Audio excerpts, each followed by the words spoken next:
They didn't come to my high school graduation. Not because they were busy, not because they were sick, not even because they forgot. No, they chose not to come. My own parents skipped the day I walked across the stage in a wrinkled rental robe to collect my diploma. The same diploma they once told me I'd never earn, because, and I quote, "We're not wasting gas on a failure." Those words didn't just sting. They stayed. Long after the applause died down, long after the photos were posted and untagged by classmates, long after I drove myself back to the empty apartment I'd been renting by the week. I heard those words every night when I slept in my car, parked behind the 24-hour gym where I pretended to work out just so I could sneak in a shower. And I hear them now, years later, while pouring wine into crystal glasses I didn't even know how to pronounce back then. Glasses I bought myself after closing on a $750,000 house with a guest wing my parents suddenly seemed very interested in. But we'll get to that. My name is Miles, I'm 28, and if you'd told me 10 years ago that my life would look like this, the house, the career, the custom-built mahogany dining table I'm currently setting, I probably would have laughed in your face. Because back then, everything felt like a punchline. I was the youngest of three, the afterthought baby that came along by accident, as my mom once joked at a family barbecue, loud enough for everyone to hear, including me. My older brother, Dean, was the golden child, already working in our dad's HVAC company by 19. My sister, Nicole, was the responsible one, married to her high school sweetheart, pregnant by 22, and always sending group texts about her son's first words like she was announcing a Nobel Prize. And then there was me, the weird one, the one who liked to read, the one who didn't want to inherit the family business, the one who didn't fit in and didn't stop trying to anyway. We grew up in a small town where people still waved at each other from their porches and nothing ever really changed. Our parents ran things like a tight ship, or more accurately, like a cruise ship with a strict first class/steerage divide. Dean got a truck on his 18th birthday. Nicole got her tuition covered for nursing school. I got a job application for the gas station near the highway and a sermon about pulling my weight. I still remember the exact moment I realized things were different for me. It was sophomore year. I had made the honor roll for the first time, after pulling all-nighters for weeks while juggling shifts at the diner. I came home, excited, clutching the paper certificate like it was a trophy. My mom barely glanced up from folding laundry. "That's what you're supposed to do," she said flatly. Why would we celebrate doing the bare minimum? That phrase, the bare minimum, became her favorite thing to throw at me. Didn't matter what I did. Picked up a double shift? Bare minimum. Got into community college? Bare minimum. Won a scholarship? That's great, but it's only partial, right? Dean could crash his truck into a mailbox and still be just going through a rough patch. Nicole could call screaming about her husband staying out all night, and Mom would say, "Marriage is hard. Sweetie, give him grace." But me? I had to be perfect just to be tolerated. I kept my head down for most of high school. I worked, I studied, I skipped prom because I couldn't afford the tux rental. I didn't complain, not out loud, but inside, I was keeping score. Every missed birthday, every time they laughed at my ideas, every time I walked into the room and the air got 10 degrees colder. They thought I didn't notice. I noticed everything. Graduation was supposed to be different. I wanted it to be. I worked for that day. I scraped together enough credits after failing sophomore geometry, not because I was lazy, but because my shifts kept ending at 2 a.m. and I'd nod off in class. I emailed teachers, begged for makeup tests, clawed my way back to a 3.2 GPA. I even landed a spot speaking at the ceremony. Nothing big, just a 2-minute thank you speech, but it mattered to me. It felt like proof, like I'd finally done something worth noticing. I called my parents 2 weeks before the event and asked if they were coming. My mom sighed like I'd asked her to help me move bodies. "How long is this thing?" she asked. I told her. She said they'd see what they could do. I didn't hear from them again until the morning of. Dean texted me at 10:03 a.m. Ceremony started at 10. It was a selfie of him and Dad on the couch, feet up, beers in hand. Caption: "Gas is too expensive. Good luck, scholar." Laughing emoji. I stared at that photo backstage while other kids fixed their tassels and posed with their proud, crying parents. I didn't cry. I smiled. I walked across that stage with my back straight, shook the principal's hand, and looked out at the empty row of seats I'd reserved for my family. Then I walked to my car and sat there and let the smile crack, just a little. It didn't get better after that. They didn't call to ask how the speech went. They didn't mention it when I dropped by a week later to return a lawnmower I borrowed. No one even asked to see pictures. I think Nicole said congrats at some point, in a group chat buried between a photo of her kid holding a juice box and a meme about lazy Gen Z workers. But that was it. The day passed, and they moved on like it never happened. Like I never happened. So I left. I didn't have a plan. I had a beat-up Nissan with 190,000 miles and a duffel bag stuffed with half-folded clothes. I had $2,000 saved from tips. I didn't tell anyone I was going. Just packed up and drove out of that town like it was on fire. First to the city, then to the edge of it, then to a parking lot behind the 24-hour gym where I told myself I was just between places. I'd park late, crack the windows, and curl up with a hoodie over my head. I'd shower in the gym, then sit in the cafe across the street nursing a coffee until my shift at the print shop started. I told people I was staying with friends if they asked. No one ever asked. But I kept going. Took extra shifts. Took freelance jobs. Took rejection after rejection and just kept showing up. Eventually, I built something. First a small business, then a brand, then a life. One brick at a time. One painful, stubborn, impossible brick at a time. And now here I am. In a house with 4 bedrooms, a home office, and the kind of countertops my mom used to cut pictures of from Better Homes and Gardens. I've got a wine rack I don't fully know how to use and a car in the driveway with heated seats. It's not just a house. It's mine. And tonight, that house is going to host 3 people who once told me I wouldn't amount to anything. My phone buzzes. A text from Nicole. Excited for dinner tonight. Can't wait to see the guest wing. She doesn't know that I'm serving a 5-course meal on the plates I bought with my first big client paycheck. She doesn't know I set the table myself, arranged every candle, folded the napkins into little triangles. She doesn't know what I've planned. None of them do. They think I invited them over because I've forgiven them, because I want to show off, because I'm lonely. They're wrong. And I can't wait to see their faces when they find out why they're really here. I won't lie. When I first invited them, I didn't expect them to say yes so quickly. Part of me figured they'd ghost the message like they did my graduation, or forget, the way they forgot to return my calls the week I got laid off from my first job. But no. Within 30 minutes of sending out the invitation, my phone lit up like a Christmas tree. Nicole responded first, of course, always eager to show she was the cool sibling, the one who could bridge the gap between me and our parents. Her text was followed by a group message from Mom that simply read, "We'll be there. What should we bring?" No apology. No small talk. No acknowledgement that we hadn't spoken in months, maybe years in any meaningful way. Just those 4 words, like this was some weekend potluck and not the first time they were stepping foot into my life since I stopped being the family punching bag. Dean's response was what sealed it for me. He sent a thumbs-up emoji. That was it. Not a word. Not a question.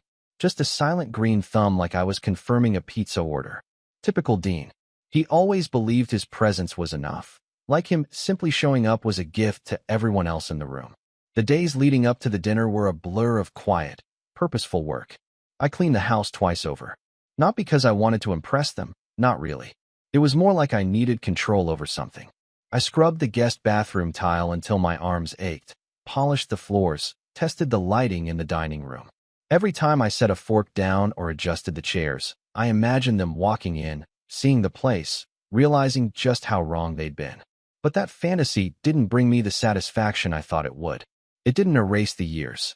It didn't fix the way their voices still lived in my head, nagging, laughing, dismissing me like I was some charity case they reluctantly let tag along.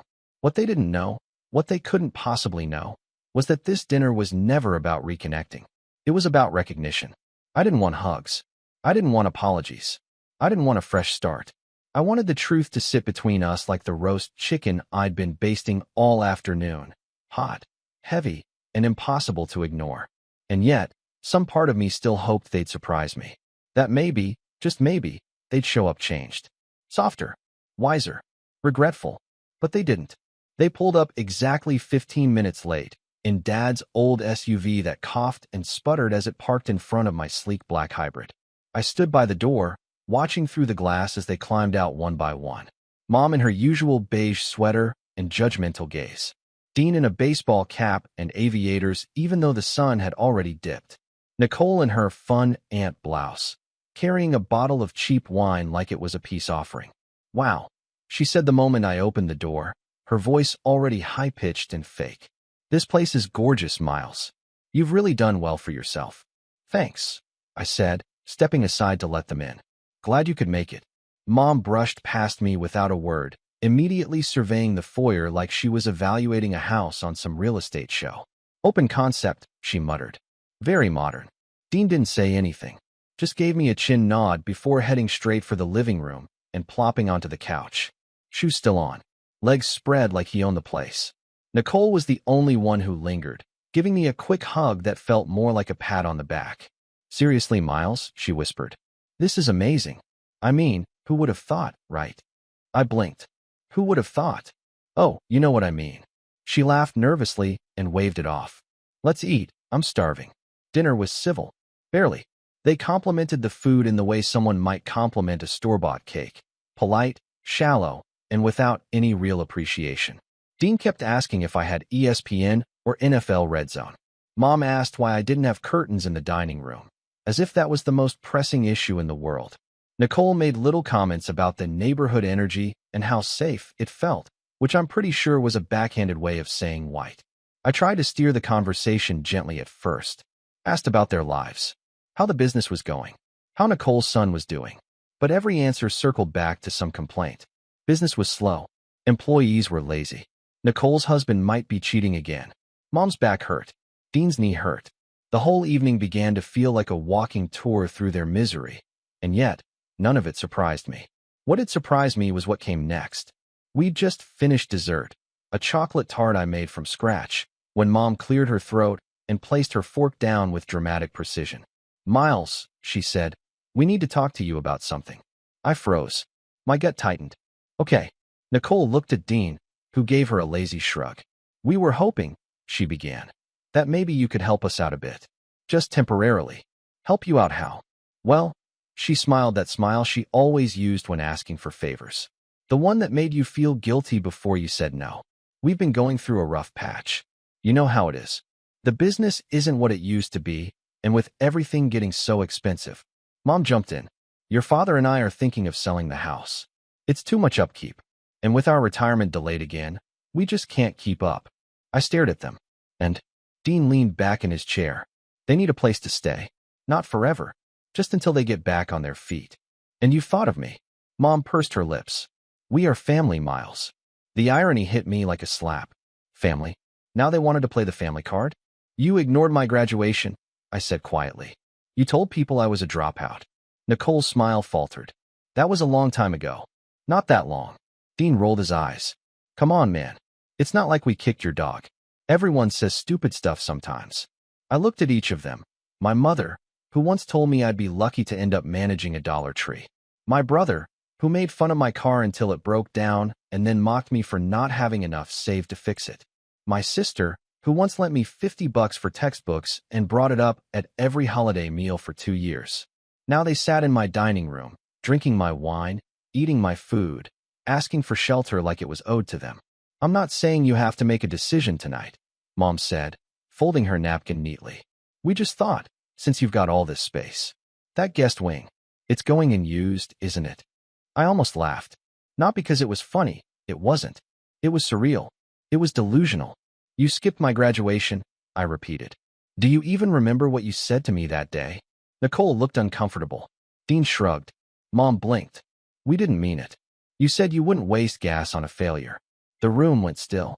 I could hear the hum of the refrigerator in the kitchen, the distant sound of a neighbor's car alarm chirping. My own breath, slow and shallow. "We didn't think you'd take it so personally," Mom said finally, and I swear, she said it with a straight face. That was it. That was the moment. The switch. The line that snapped something in me I didn't know was still hanging on. It wasn't just that they were asking for help. It was how they were asking. Like I owed it to them.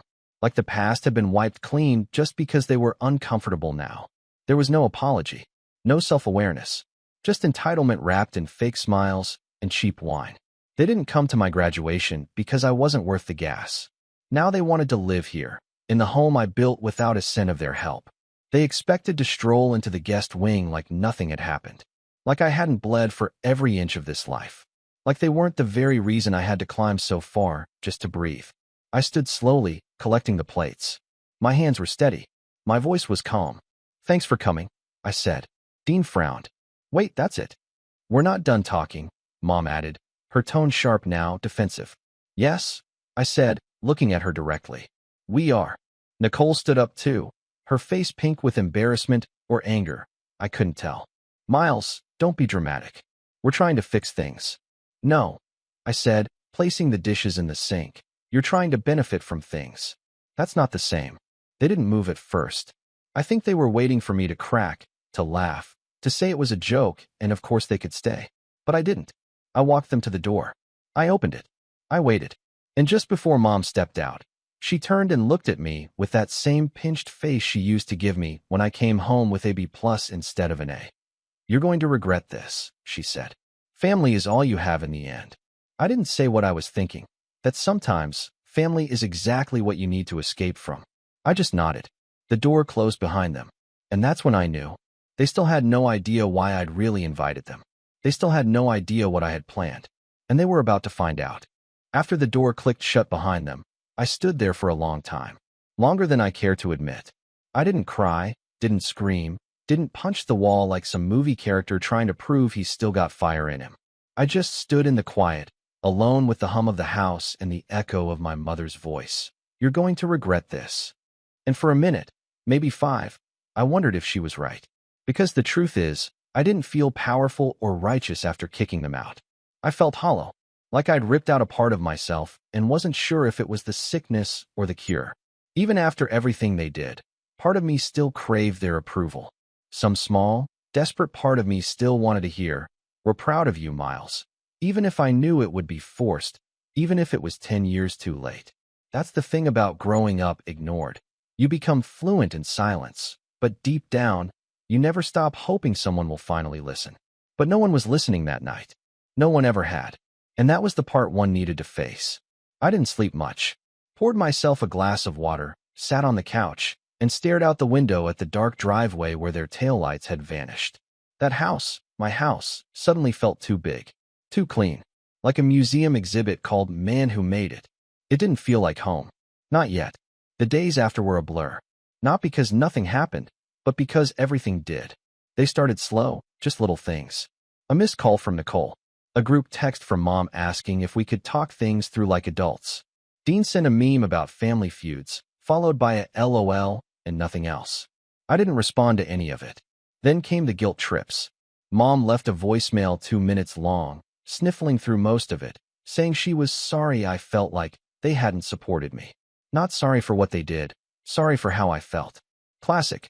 Nicole emailed me a long message about rebuilding bridges, complete with a Bible quote and 3 different ways to forgive. Dean didn't say much, but I heard through a cousin that he called me ungrateful at a barbecue and said I wasn't raised to act like this. That part made me laugh. I wasn't raised at all. I survived. But then came the escalation. It started with Mom reaching out to my landlord. Only, she didn't know I wasn't renting anymore. That I owned this place. She left a message trying to warn them about my mental state and how I'd become hostile to family. When that didn't work, she started contacting old friends of mine on Facebook. Sent them long paragraphs about how she was worried I'd joined a cult. Or worse, gone off the deep end with all that money. One of them sent me screenshots. I read every word, mouth tight, heart pounding. She made me sound like I was spiraling. Dangerous. A threat. All because I said no. It was like watching a slow-motion car crash, except the car was my past trying to rear-end the life I'd built. I thought about confronting her. I thought about writing a long, articulate letter laying out every memory, every insult, every moment she'd turned her back on me. But I didn't. Because by then, something inside me had shifted. Something hard, but necessary. I stopped trying to get even. I stopped trying to be understood. I started focusing on the only thing I could control. Me. Let me back up. The road to this house, this stability, wasn't paved with sudden windfalls or viral moments. It was built brick by brick, during the years no one was watching. It started after high school, when I left town with nothing but a duffel bag, an old laptop, and a notebook full of ideas. I lived in my car for almost 5 months. Not because I didn't try to find places, but because the jobs I could get with no degree and no real experience didn't pay enough for rent and food and gas. So I made a choice. I'd shower at the gym, sleep in my car, and use the rest to keep learning. I'd spend hours on free Wi-Fi at cafes watching tutorials on web design, marketing, SEO. Anything I could teach myself. I signed up for every freelance site I could find. Took bottom-of-the-barrel gigs just to build a portfolio. Designed logos for local bands. Wrote taglines for Etsy stores. Edited photos for college kids who wanted to look more professional on LinkedIn. Nothing glamorous. But it paid. Slowly. I remember one gig in particular. A woman selling hand-knit scarves asked me to create a brand name and logo for her shop. She paid me $15. I spent 6 hours on it. When I sent it to her, she replied, "This is perfect. I feel like a real business now." I didn't cry then, but I did sit there in my car, holding my phone, realizing for the first time that maybe I wasn't useless. Maybe I could do this. That scarf gig turned into a referral. Then another. Then 10. Eventually, I moved into a studio apartment with mold on the ceiling and a window that didn't shut all the way. But it was mine. I bought a secondhand desk, taped a vision board to the wall, and told myself that one day, I'd have a space that felt like success. Not just looked like it, felt like it. I kept working, day and night, built a small client base, then a website, then a brand of my own. I didn't just do design anymore. I started consulting, helping small businesses grow, figuring out what made people care. The more I did it, the more I realized I was good at this. Not gifted, not genius, just relentlessly obsessed with getting better. I read books, took courses, invested every extra dollar into learning. I didn't tell anyone in my family. I didn't want their validation anymore. I wanted proof. Tangible, irrefutable proof that I wasn't the screw-up they said I was. By 25, I had a steady stream of clients. By 26, I had enough to hire 2 part-time assistants. By 27, I signed a long-term contract with a startup that exploded in popularity and took me with it. I cashed my first 5-figure invoice and bought this house a year later. It wasn't flashy, not really, but it was mine. Every inch of it earned. Every tile, every light fixture, every quiet, peaceful room. But what I didn't earn, what I had to rebuild, was my sense of worth. That part was slower. See, success is loud on the outside but quiet on the inside. You hit a milestone and everyone claps, but inside you're still that kid waiting for someone to say, "You matter." And no amount of income or square footage fills that gap if you don't deal with it. So I went to therapy. Yeah, real talk. I found a counselor who specialized in family trauma and met with her every week. I told her everything about the silence, the favoritism, the subtle cruelty that wore me down more than any single blow ever could. She helped me name things. Gaslighting, emotional neglect, scapegoating. Words I'd never used before because I thought what I went through was just a tough childhood. But no, it was real. And naming it didn't make me weak. It made me free. I started journaling, meditating, doing small things that made me feel seen, even if only by myself. I'd take myself out for dinner and leave the phone in my pocket. I'd buy books without guilt. I stopped apologizing for taking up space. And slowly, I started to rise. Not just financially, emotionally. I stopped chasing people who never clapped for me. I built friendships with people who knew me as I was, not as I used to be. People who didn't expect me to shrink so they could shine. People who celebrated my wins like they were their own. I began to smile more. Real smiles. I hosted dinners, not for revenge, but for connection. I donated to scholarships for kids like me. Quietly, anonymously, not for credit. Just because I knew what it felt like to be forgotten. And one night, sitting in my backyard under the string lights I hung by hand, I realized something. I wasn't broken anymore. I wasn't whole either. Not yet. But I was healing. Which brings me back to now. To the guest wing. The one my family suddenly finds so fascinating. The one they think is just an empty space in a big house I barely deserve. They don't know what that wing was originally for. They don't know the promise I made to myself when I bought this place. They don't know who that room was really built for. But they're about to find out. Because I didn't just invite them over for a meal. I invited them for the reveal. The night after I kicked them out, I didn't sleep. Not from guilt. That part had finally started to rot away, but from something else. Something new. Something sharp and electric under my skin. I couldn't name it at first. I lay in bed staring at the ceiling, arms folded behind my head, and listened to the sounds of the house breathing around me. The soft hum of the fridge, the occasional creak of the hardwood. Then it clicked. It was clarity, a rare, dangerous kind. I had spent most of my life reacting to their jabs, their silence, their games. Surviving, adapting, minimizing myself to avoid taking up too much space at the dinner table. But now, I had something they'd never given me before, control. Not just over my life, but over the narrative. Over their narrative.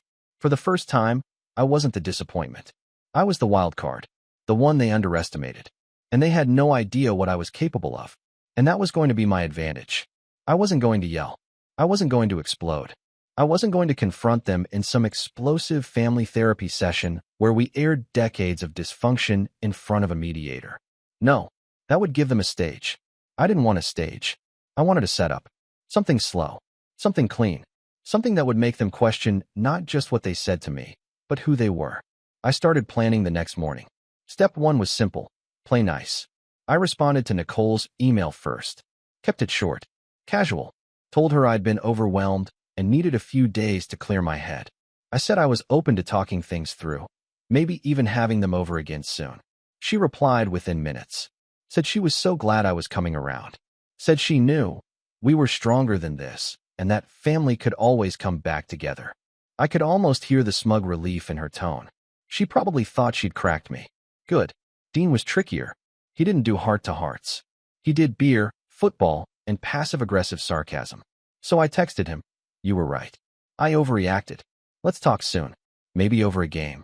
He sent back a gif of The Rock raising his eyebrow and a thumbs up. Close enough. Mom didn't answer when I called. Typical. But she texted me later that night. "I'm glad you're taking responsibility. We love you, Miles." Taking responsibility. That one made me laugh. But I let it slide. Because this wasn't about correcting the past anymore. This was about revealing it. Here's the thing about people like them. People who've gotten away with treating others like garbage for years. They rely on memory gaps. Selective amnesia. They count on you either forgetting or giving up. The goal of my revenge wasn't to hurt them. It was to remind them. Painfully. Publicly. Permanently. So I began collecting. Emails. Texts. Screenshots. Old report cards with passive-aggressive notes scrawled in the margins. That one birthday card from Mom where she forgot my name and crossed out Micah. The voicemail where she called me a leech for asking for help with college books. Dean's old Facebook post making fun of me for trying to get famous with logos. Nicole's group message where she joked about Miles being the next Steve Jobs, just without the brain cells. I didn't have to dig deep. Most of it was still sitting there. Never deleted. Because they never thought I'd come back. I even tracked down Mr. Reynolds, my high school guidance counselor, who'd pulled me aside once and quietly said, "You deserve better than what you're getting at home." I hadn't spoken to him in over a decade, but he remembered me. "You were the quiet one," he said when I called. Polite. Sharp. Like you were carrying something heavy all the time. I laughed. I was. He ended up writing me a statement. Nothing formal. Just a letter of recollection. About how my parents never showed up for meetings. How I once came to school in the winter with no coat. How he called them. Twice. And never got a reply. It was small. But it mattered. Everything did. Because all of this, every screenshot, every story, every skipped holiday and missed phone call, was becoming something bigger than them. Bigger than me. A presentation. You see, I had an idea. I've always been a storyteller. It's what made me good at branding, at helping businesses figure out how to sell themselves. And now, I was going to do the same, but in reverse. I was going to hold up a mirror so detailed they couldn't look away. But for that, I needed one more piece. The house. Specifically, the guest wing. They were so obsessed with it. Nicole had already mentioned it twice in our short email chain, asking what I planned to do with it, how cozy it looked from the photos. Mom had said something snide about how all that unused space could be such a blessing for someone in need. Dean joked that it would be a great place for his home gym if he ever moved in. I let them imagine it. Because what they didn't know was that the guest wing wasn't built for guests. Not originally. When I bought the house, that side of the property was basically a bare-bones extension, unfinished, dusty, filled with potential. And I poured months of work into it. Not just cash, but design. I made it beautiful, but I made it mine. At first, I was going to turn it into a rental, maybe a home office. But during one of my therapy sessions, I'd had an idea. A strange, slightly dramatic, extremely me idea. I was going to make it a memory room. Not in the cheesy, candlelit way, but as a monument. A quiet, personal museum of everything I'd lived through and built past. A visual timeline of becoming. There was a long hallway, now lined with framed milestones. My GED, my first freelance paycheck, a blurry photo of me grinning in front of my car after I'd fixed the bumper myself. A college acceptance email I never sent to anyone because I knew they'd just ask how I planned to pay for it. My therapist called it reclamation. I called it proof. At the end of that hallway, there was a room. Quiet. Bright. A desk. A video screen.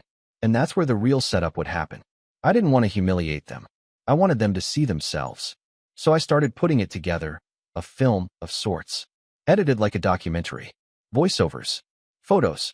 Messages read aloud by AI-generated voices. Audio snippets layered under soft piano music. I made it elegant. Professional. Personal. It began with footage of my graduation. Not mine, but stock footage. Kids in caps and gowns. Families cheering. Overlaid with the voicemail mom left that day. We're not wasting gas on a failure. Then it moved into my early years. Yearbook photos. Childhood art. The school note about how I'd shown up late 27 times in a semester because no one would drive me. Then it shifted. The car, the gym, the freelance work. A steady climb. A heartbeat. Finally, the house. My voice, calm and steady. You taught me I didn't deserve anything. So I built everything. It ended with a black screen and a simple message. The guest wing you wanted was never for you. I showed it to my therapist.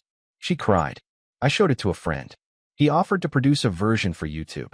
I declined. Not yet. This wasn't for the world. This was for them. And that's when I sent the invitation. A follow-up dinner. Just the four of us again. I framed it like reconciliation. Let's really talk this time, I wrote. No walls up. Just honesty. And I have something I want to show you all. Mom replied with a smiley face. Nicole with 2 heart emojis. Dean just said, cool. What time? I set the date. Cleaned the wing.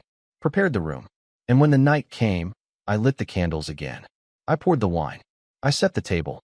And when they walked in, all smiles and passive-aggressive comments about the driveway being too steep and the weird modern artwork, I welcomed them. Because tonight wasn't about arguing. It was about watching. And after the plates were cleared and the wine had started to work its way into their bloodstream, I stood up and smiled. There's something I want you to see, I said.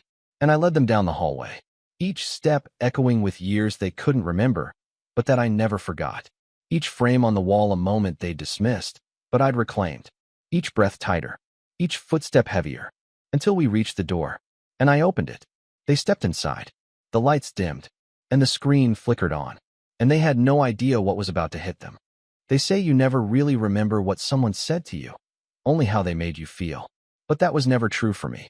I remembered everything they ever said. So when the projector screen lit up in that quiet room, my guest wing, my sanctuary, my proof, and the first words echoed off the walls, we're not wasting gas on a failure.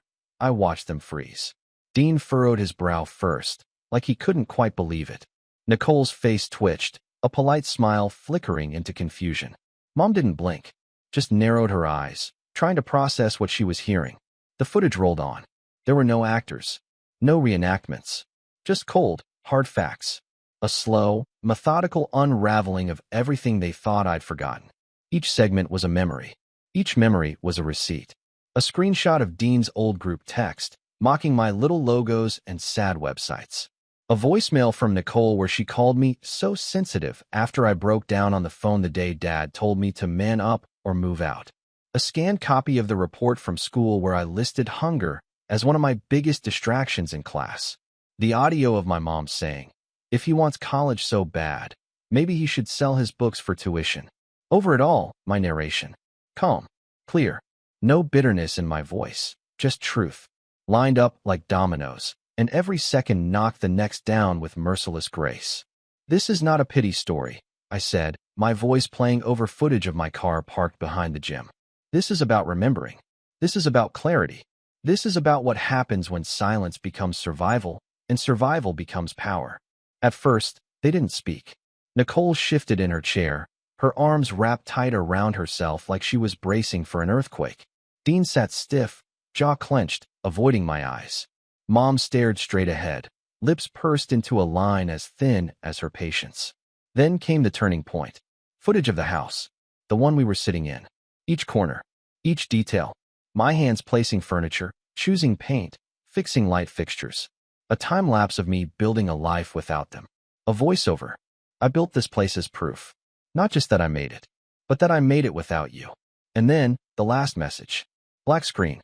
White text. This guest wing was built to honor the people who lifted me up, not the ones who held me down. The lights came back on, and I turned to face them. No anger. No smug smile. Just silence. Dean was the first to crack. What the hell is this, man? I looked at him. The truth. This is twisted, Nicole snapped. You invited us here just to embarrass us? I invited you here, I said, to see me. Really see me. Maybe for the first time. Mom stood slowly, her voice cold. You've always been dramatic, Miles. Always the victim. I met her eyes. I stopped being the victim when I stopped chasing your love. That silenced her. I let the quiet stretch. Let them sit in it. Let them feel the weight I'd carried for decades, the weight they gave me. Dean scoffed. So what, you're cutting us off? That it? No, I said, tilting my head. That happened a long time ago. You just didn't notice. Nicole blinked fast, her voice softening. But we're family. You're strangers, I replied. Strangers who used to know a version of me you helped break. They didn't know what to say. They weren't used to this, Miles. Calm, collected, standing in his own house, surrounded by his own story, unshaken by their disapproval. Finally, Mom turned to leave. We came here hoping to reconnect. You came here hoping to take, I said, stepping aside to open the door. Like you always do. Nicole lingered. I'm sorry, she mumbled. If that means anything. I nodded. It does. Just not enough. Dean paused in the doorway. This is cold, man. You'll regret it. I smiled, a small, honest one. No, I'll remember it. That's the difference. And just like that, they were gone. No slamming doors. No screaming matches. Just silence. The same silence they gave me all those years. But this time, it felt different. It felt like peace. I stood there for a while after they left, watching the projector screen fade to black. The room smelled faintly of lavender and wine. The candles were still flickering. The house was quiet again, but not empty. It was full of something else now. Closure. They had finally seen it. Not just the house. Not just the success. Me. They had seen what they built when they tried to break me. And they couldn't unsee it. In the weeks that followed, I heard very little. A message from Nicole asking if we could start over someday. A half-hearted apology from Dean buried under a meme about tough love. Mom didn't say a word. Not directly. But I heard she was telling people I'd changed, like it was a bad thing. Maybe I had. Maybe I had become someone they couldn't recognize. Someone who didn't need their approval. Someone who didn't mistake family for obligation. Someone who didn't invite ghosts to live in his guest wing. And maybe that was the revenge all along. Not the film. Not the reveal. But the fact that I no longer carried the weight of wanting them to care. That I had finally, fully let go. Not to spite them. To free myself. Because when you stop chasing people who never clapped for you, you start hearing the applause from within. And that sound, it's louder than anything they'll ever say again. I poured the wine, set the table, and told the story they spent their lives pretending didn't exist. And when the credits rolled, they finally understood why they were never invited to the happy ending.